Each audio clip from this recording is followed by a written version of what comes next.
NDTV India आप देख रहे हैं। पूरा देश आज नम आंखों से भारत के रत्न रतन टाटा को याद कर रहा है। एक ऐसा उद्योगपति चेहरा जो केवल अपने बिजनेस के लिए, अपनी बिजनेस की सूझबूझ के लिए नहीं जाना जाता था, बल्कि अपनी सामाजिक जिम्मेदारियों को किस तरीके से निभाना है उसके लिए भी लोग उन्हें याद कर रहे हैं। और ये तस्वीरें हम सीधे एनसीपीए से आपको दिखा रहे हैं, जहां इस समय केंद्रीय गृह मंत्री अमित शाह पहुंचे हैं रतन टाटा के अंतिम दर्शन करने के लिए। आज सब उन्हें नम आंखों से याद कर रहे हैं, चाहे उनकी वो बिजनेस लीडरशिप क्वालिटी हो, देश के लिए अलग अलग क्षेत्रों में नए नए उद्योगों को बढ़ावा देने की बात हो, या फिर युवा पीढ़ी को प्रेरणा देने की बात हो, सामाजिक कार्य हो।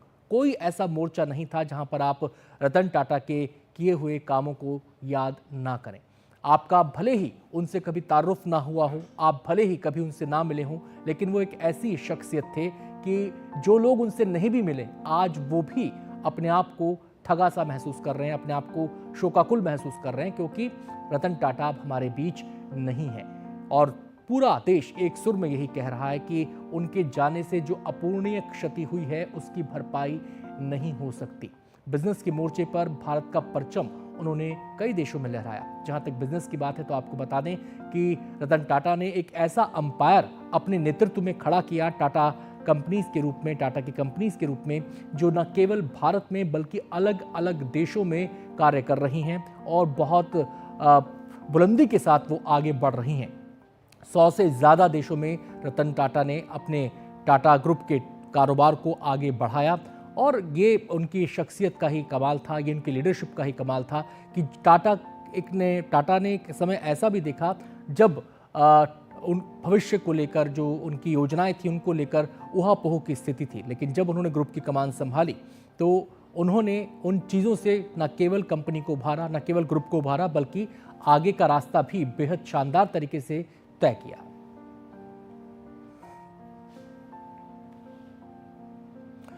तो कहानी खत्म हुई और ऐसी खत्म हुई कि लोग रोने लगे तालियां बजाते हुए। 86 वर्षों की लंबी और समाज के लिए बेहद कीमती पारी खेलने के बाद रतन टाटा ने बुधवार देर रात अंतिम सांस ली, हम सबको अलविदा कह दिया। इस वक्त उनका पार्थिव शरीर मुंबई के एनसीपीए यानी national centre for performing arts में रखा हुआ है। शाम 4 बजे तक अंतिम दर्शन किए जाएंगे और उसके बाद राजकीय सम्मान के साथ रतन टाटा का अंतिम संस्कार किया जाएगा। उनकी जीवन यात्रा पर हमारी ये रिपोर्ट देखिए।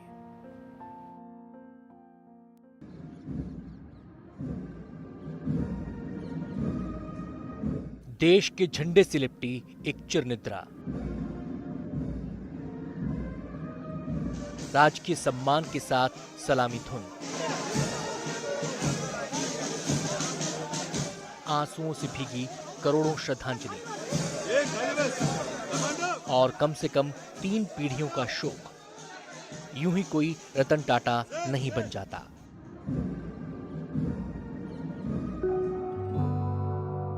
जर्जर हो चुकी काया, लेकिन चुस्त दुरुस्त और जिज्ञासा से भरपूर मिजाज, जैसे जीवन में अभी काफी कुछ करना हो।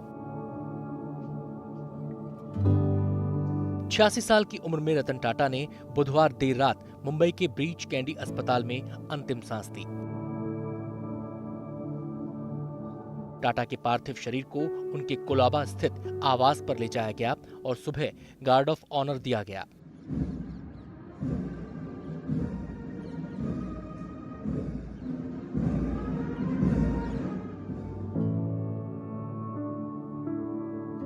सेंटर फॉर परफॉर्मिंग आर्ट्स में शाम 4 बजे तक लोग उनके अंतिम दर्शन कर रहे हैं। रतन टाटा के निधन के बाद देश भर में शोक है।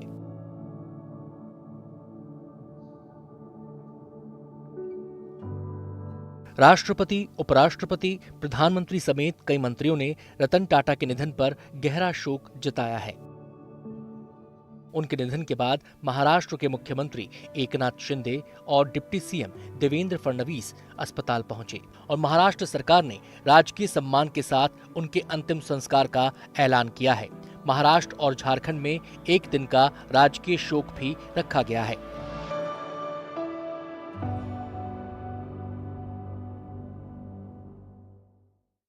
ये वीडियो रतन टाटा का आखिरी वीडियो है जिसमें वो महाराष्ट्र के मुख्यमंत्री एकनाथ शिंदे, डिप्टी सीएम देवेंद्र फडणवीस के साथ दिखाई दे रहे हैं। उनके निधन से देश के आम और खास हर वर्ग में शोक है। The name Tata is something very synonymous with the industrial growth of Indian almost all sectors. I think they have played great role. I think its loss is definitely something we should all be very should be sad about. Ratan Tata के मृत्यु के बाद वार्ता सुनने के बाद मुझे बहुत दुख हुआ। घर में एक बड़ी हस्ती होते हैं, उनके मार्गदर्शन में हम चलते हैं, वो ध्रुव नक्षत्र जैसे होते हैं, ऐसे मुझे लगता था उनके। मैं कभी कभी उनके बारे में सोचती हूँ। वो ट्रू टाटा थे, कंपैशन में लोगों के बारे में मदद करने के लिए। रतन टाटा के निधन की खबर मिलते ही पंजाबी सिंगर दिलजीत दोसांझ ने लाइव म्यूजिक कॉन्सर्ट को रोककर उन्हें श्रद्धांजलि दी। रतन टाटा जी बारे तुसीं सारे जानते हो, उन्हां दा देहांत होया रतन टाटा जी दा, साडे वल्लों उन्हां नूं निੱਘੀ श्रद्धांजलि। रतन टाटा होना तो सानू यही अज उन्हां दा नाम लेना जरूरी मैनूं इस करके लगा क्योंकि उन्हां दी लाइफ हमेशा उन्होंने मेहनत की। मैं अज जिन्ना को उन्हां बारे पढ़िया सुनिया, मैं अज तक उन्होंने बारे कदे नहीं देखा कि उन्होंने किसी बारे बुरा बोलिया होवे। हमेशा उन्होंने अपनी लाइफ च मेहनत की, हार्ड वर्क किया, चंगा काम किया, किसी के काम आए। यही लाइफ है, यही जिंदगी है। रतन टाटा के निधन पर टाटा सन्स के चेयरमैन एन चंद्रशेखर ने कहा, हम अत्यंत दुखी होकर रतन टाटा को विदाई दे रहे हैं। वो समूह के लिए टाटा के चेयरपर्सन से कहीं अधिक थे। मेरे लिए वो एक गुरु, मार्गदर्शक और मित्र थे।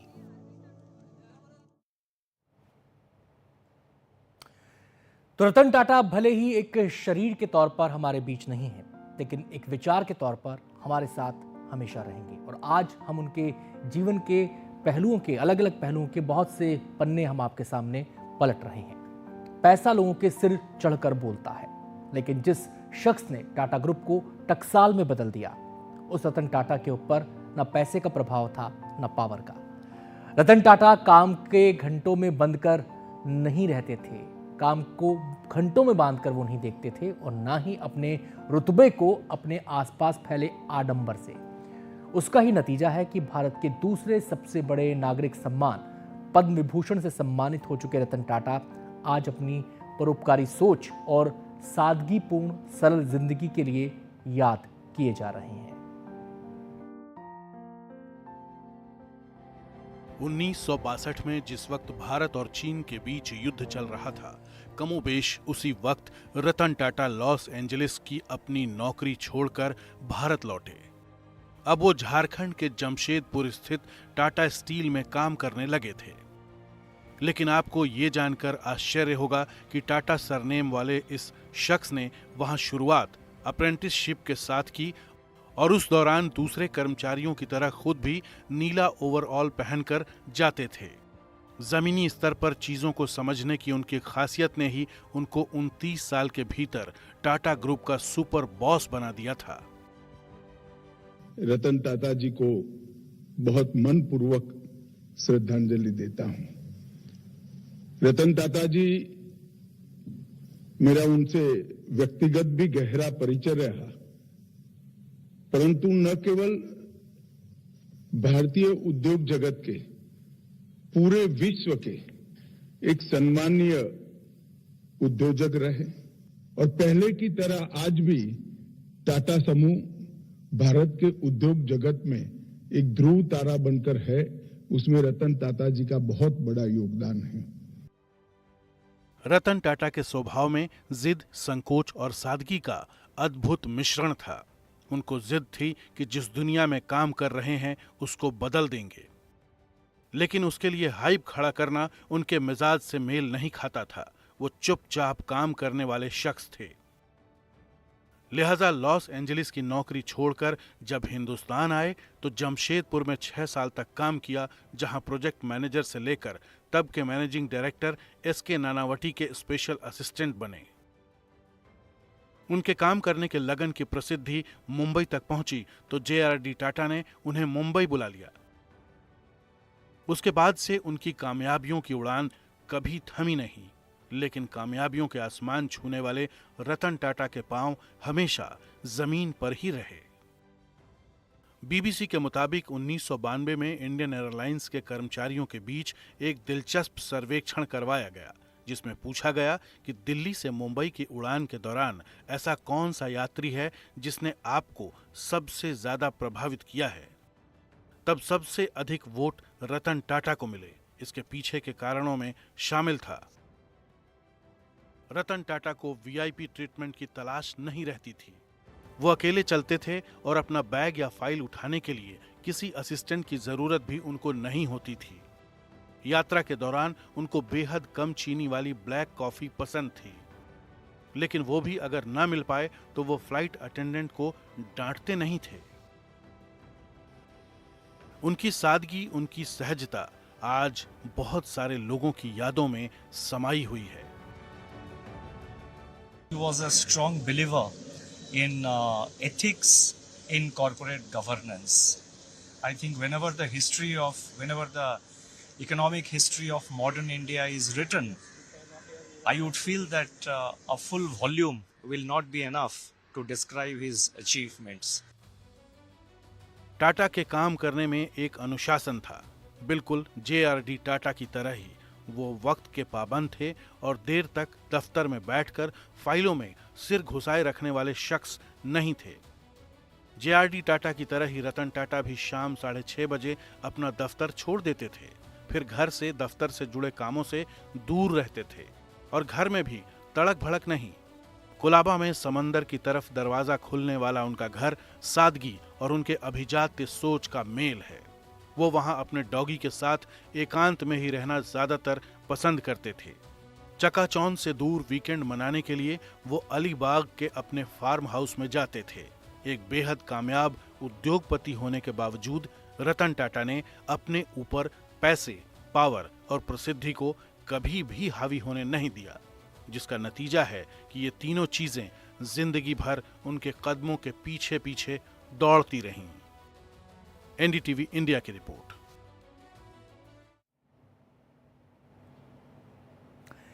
कई पीढ़ियों से देश में टाटा के नाम पर एक मुहावरा चल रहा है।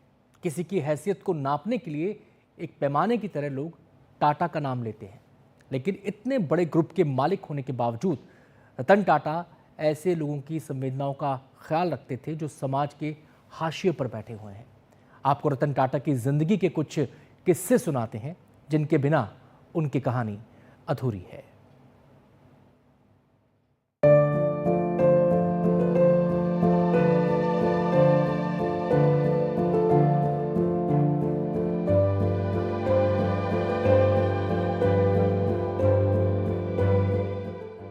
मशहूर अभिनेत्री सिमी ग्रेवाल ने रतन टाटा को एक परफेक्ट जेंटलमैन कहा था, लेकिन इस जेंटलमैन के अंदर जिद पर अड़ने और अड़कर अपनी नई मंजिल हासिल करने की अद्भुत क्षमता थी। तभी तो 1998 में जब टाटा मोटर्स का कार विंग इंडिका के घाटे के कारण बिकने के कगार पर आया तो टाटा ने उसको मुनाफे का सबब बना दिया। दरअसल टाटा मोटर्स की इंडिका के घाटे के बाद उसको बेचने के लिए टाटा ने फोर्ड के मालिक बिल फोर्ड से बात की।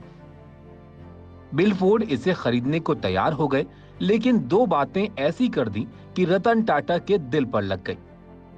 पहली बात कही कि आपको जब कार का अनुभव और ज्ञान नहीं तो इस क्षेत्र में हाथ क्यों डाला, और दूसरी बात कही कि इसे खरीदकर फोर्ड टाटा ग्रुप पर एहसान कर रहा है। रतन टाटा ने डील कैंसिल कर दी। उन्होंने नए तरीके से काम शुरू किया, कमाई बढ़ी, मुनाफा बढ़ा और 10 साल बाद 2008 में टाटा मोटर्स ने दिवालिया हो रहे फोर्ड के दो मशहूर ब्रांड जगुआर और लैंड रोवर को खरीद लिया। आम आदमी का दर्द, आम आदमी की गाड़ी। टाटा ग्रुप के मालिक होने के बावजूद रतन टाटा मामूली लोगों की पीड़ा को महसूस करने वाली संवेदना रखते थे। भारत की सबसे सस्ती कार नैनो को बनाने की प्रेरणा उनको मुंबई में एक परिवार को मूसलाधार बारिश में एक दोपहिया पर भीगते हुए देखकर मिली। नैनो कार भले ही नहीं चली और 4 साल पहले इसका प्रोडक्शन बंद करना पड़ा, लेकिन ये एक झलक है कि रतन टाटा आम आदमी की तकलीफ से खुद को कैसे जोड़ते थे। रतन टाटा के पिता चाहते थे कि बेटा इंजीनियर बने, जबकि रतन टाटा खुद एक आर्किटेक्चर बनना चाहते थे। हालांकि पिता की जिद और दबाव में वो अमेरिका गए तो मेडिकल इंजीनियरिंग की पढ़ाई करने, लेकिन निकले तो आर्किटेक्चर में डिग्री लेकर, जो बात जमाने बाद 3 इडियट्स फिल्म में कही गई। वो बात रतन टाटा की कामयाबी का मंत्र था। अमेरिका में पढ़ाई के बाद लॉस एंजलिस में रतन टाटा को एक बहुत अच्छी नौकरी मिल गई थी। वहीं पर एक लड़की से उनको प्यार भी हो गया। वो उससे शादी करना चाहते थे, लेकिन उसी वक्त उनकी दादी की तबीयत बेहद खराब हो गई थी। दरअसल बचपन में माता पिता के तलाक के कारण दादी ने ही रतन टाटा की परवरिश की थी। अपनी दादी से मिलने जब वो हिंदुस्तान आ रहे थे तो उस लड़की से भी भारत चलकर शादी करने के लिए कहा, लेकिन तभी भारत और चीन में युद्ध छिड़ गया था। लड़की के माता पिता अपनी बेटी को भारत भेजने को तैयार नहीं हुए। रतन टाटा ने सोचा था कि वो दादी से मिलकर लौटेंगे तो लड़की को दोबारा मनाएंगे, लेकिन यहाँ युद्ध के कारण उन्हें काफी दिनों तक रुकना पड़ा और उनका प्यार शादी के बंधन तक नहीं पहुंच सका।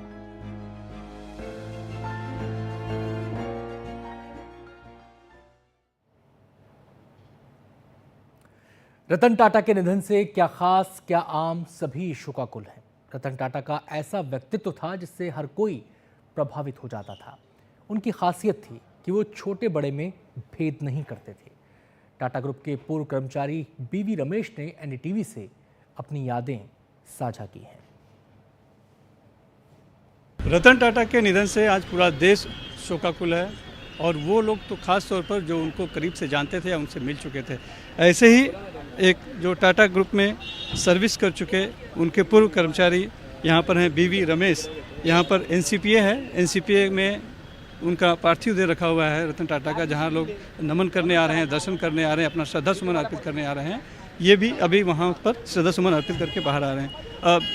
रमेश जी, ये बताएं कि आप टाटा ग्रुप में काम कर चुके हैं कंपनी में, किस तरह का वहाँ पे क्या थे आप, और क्या कभी रतन टाटा से भी आपका बातचीत हुई है, मुलाकात हुई है, क्या अनुभव रहे आपके? मैं कंपनी 81 में ज्वाइन किया।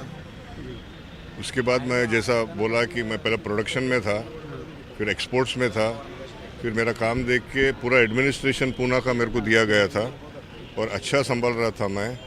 और पूना एयरपोर्ट, हेलीपैड, पूरा ट्रांसपोर्ट एम्प्लॉयज़ का सब कुछ मेरे पास था, आरटीओ सब कुछ मेरे पास था।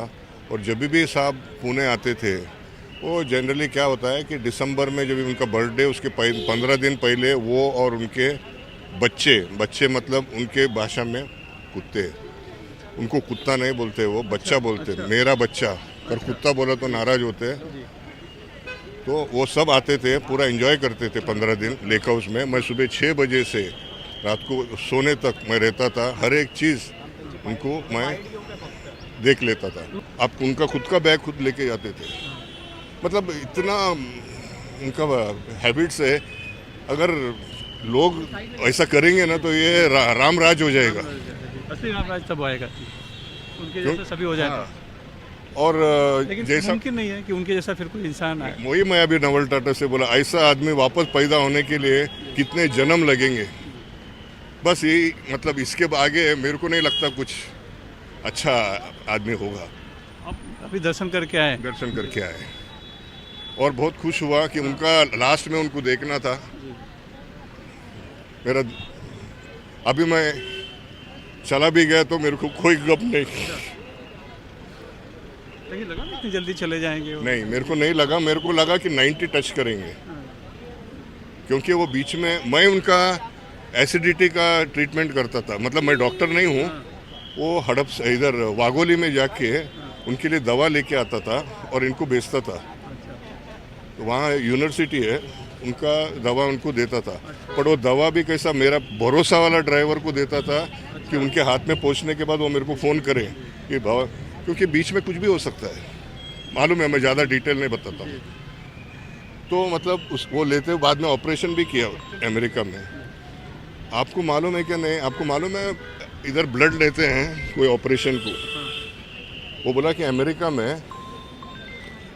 में आपका ऑपरेशन है ना तो 6 महीना पहला आपका ब्लड निकाल के संभाल के रखते थे और वही ब्लड आपको देते थे ताकि नो इन्फेक्शन इज देयर। आपको मालूम है ये? ऐसा ज्ञान मिलता है उनसे, बहुत ज्ञान मिलता है। सिर्फ 10 मिनट उनके बाजू में बैठो, मज़ा आ जाता है। सिर्फ यादें रह गई वो सब। मैं उनका फोटो में मेरे रूम में सुबह उठते ही मतलब भगवान की तरह, भगवान इंसान के रूप में भगवान थे, आप कहना चाहते हैं? There is no comparison. ऐसे अगर रतन टाटा के नेतृत्व में टाटा समूह ने नई ऊंचाइयों को छुआ और देश के विकास में महत्वपूर्ण योगदान दिया।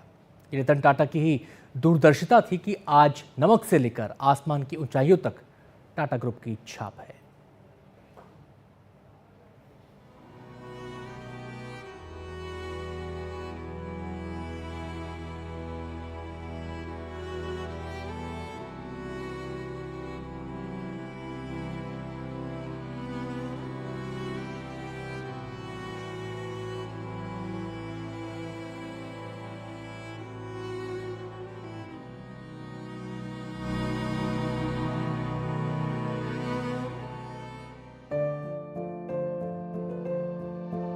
मैं सही फैसले लेने में विश्वास नहीं रखता। मैं फैसले लेता हूं और फिर उन्हें सही बनाता हूं। यह फलसफा था रतन टाटा का। देश के सबसे रईस और बड़े उद्योग घरानों के प्रमुख रतन टाटा के बारे में कहा जाता है कि वो खुद एक कर्मचारी की तरह ही काम करते थे। उनके साथ काम करने वाले लोगों का जुड़ाव इतना कि वो कंपनी को परिवार समझते थे। आज टाटा ग्रुप 100 से अधिक देशों में काम करता है। करीब 10 लाख लोग इससे जुड़े हैं। टाटा ग्रुप का कुल मार्केट कैपिटल 403 बिलियन अमेरिकी डॉलर के करीब है। रतन टाटा ने अमेरिका के कॉर्नेल विश्वविद्यालय से आर्किटेक्ट और स्ट्रक्चरल इंजीनियरिंग में डिग्री ली और हार्वर्ड एडवांस्ड मैनेजमेंट प्रोग्राम जैसी योग्यताएं हासिल की। रतन टाटा चाहते तो किसी बड़े पद पर आलीशान ऑफिस में बैठ सकते थे। इसके बावजूद उन्होंने अपना करियर 1962 में टेल्को और फिर टाटा स्टील में काम करते हुए शुरू किया, जहां उन्होंने ब्लास्ट फर्नेस में टीम मेंबर के रूप में काम किया। आपको बता दें कि टेल्को ही अब टाटा मोटर्स है। 1981 तक रतन टाटा टाटा इंडस्ट्रीज के अध्यक्ष और जेआरडी टाटा के उत्तराधिकारी बन गए। 1991 से 2012 तक यानी अपने रिटायरमेंट तक वो टाटा समूह की होल्डिंग कंपनी टाटा सन्स के अध्यक्ष बने रहे। उनके कार्यकाल के दौरान समूह का राजस्व बढ़ा, जो 2011-12 में कुल 100 बिलियन अमेरिकी डॉलर से अधिक हो गया था। रतन टाटा ने कारोबार को नई ऊंचाई दी। ये उनकी दूरदर्शिता का ही परिणाम था कि आज टाटा ग्रुप में वो बड़ी कंपनियां भी हैं जो पहले विदेशी थी। उन्हें अपने रिवर्स कोलोनियलिज्म के लिए भी जाना जाता है। टाटा ग्रुप ने साल 2000 में चाय कंपनी टेटली को 407 बिलियन अमेरिकी डॉलर में खरीदा। 2007 में एंग्लो डच कोरस ग्रुप को 12 बिलियन अमेरिकी डॉलर में और 2008 में जगुआर लैंड रोवर को 2.3 बिलियन अमेरिकी डॉलर में खरीदा। टाटा ग्रुप ने दुनिया भर में होटल्स, केमिकल कंपनियों, संचार नेटवर्क और ऊर्जा कंपनियों को भी खरीदा। कंपनियों का अधिग्रहण करना और उन्हें बदलना टाटा के कारोबारी करियर की खासियत रही। नमक से लेकर नैनो कार, टाटा का प्रोडक्ट आज देश के घर घर में इस्तेमाल हो रहा है। रतन टाटा का टाटा ग्रुप सबके लिए कोई ना कोई प्रोडक्ट लेकर आया है। साल 1983 में देश में पहली बार लाया गया आयोडीन वाला टाटा नमक का पैकेट आज हर घर में अपनी जगह बना चुका है। 1996 में telecom company Tata teleservices की स्थापना हुई। 2004 में टाटा कंसल्टेंसी सर्विसेज यानी टीसीएस मार्केट में लिस्ट हुई। उनके नेतृत्व में टीसीएस दुनिया की सबसे बड़ी आईटी सर्विस कंपनियों में से एक बनी। साल 2008 में रतन टाटा की कंपनी ने दुनिया की सबसे सस्ती कार नैनो को लॉन्च किया। महज 1 लाख रुपए की कार आम आदमी के बजट की थी। 2012 में टाटा सन्स का चेयरमैन पद छोड़ने के बाद रतन टाटा को Tata sons, Tata Motors, Tata steel और टाटा केमिकल्स के मानद चेयरमैन की उपाधि दी गई। रतन टाटा ने सही मायने में टाटा ग्रुप को इंटरनेशनल ब्रांड बनाया। उन्होंने एयर इंडिया को खरीदा, जिसे जेआरडी टाटा ने शुरू किया था, लेकिन आजादी के बाद ये सरकारी हो गई थी। घाटे में चल रही इस एयरलाइन को 18,000 करोड़ रुपए में खरीदा गया, लेकिन धीरे धीरे इसके घाटे में कमी आती गई। टाटा ग्रुप आज कई दिग्गज ब्रांड्स का मालिक है। टाटा ग्रुप के प्रमुख ब्रांड्स में Air India, TCS, Tata Motors, Tata नमक, टाटा चाय, Jaguar Land Rover, Titan, Fastrack, Tanishq, Voltas, Westside, Tata AIG, Tata AIA Life, Tata Play, Tata 1MG और टाटा कैपिटल जैसे नाम शामिल हैं। टाटा ग्रुप की सफलता में अहम भूमिका निभाने के साथ ही रतन टाटा ने एक दरियादिल इंसान की छवि भी बनाई। वो देश के लाखों करोड़ों युवाओं के लिए प्रेरणा बने। उनका मानना था साथ मिलकर ही दूर तक चला जा सकता है। Bureau report, NDTV India.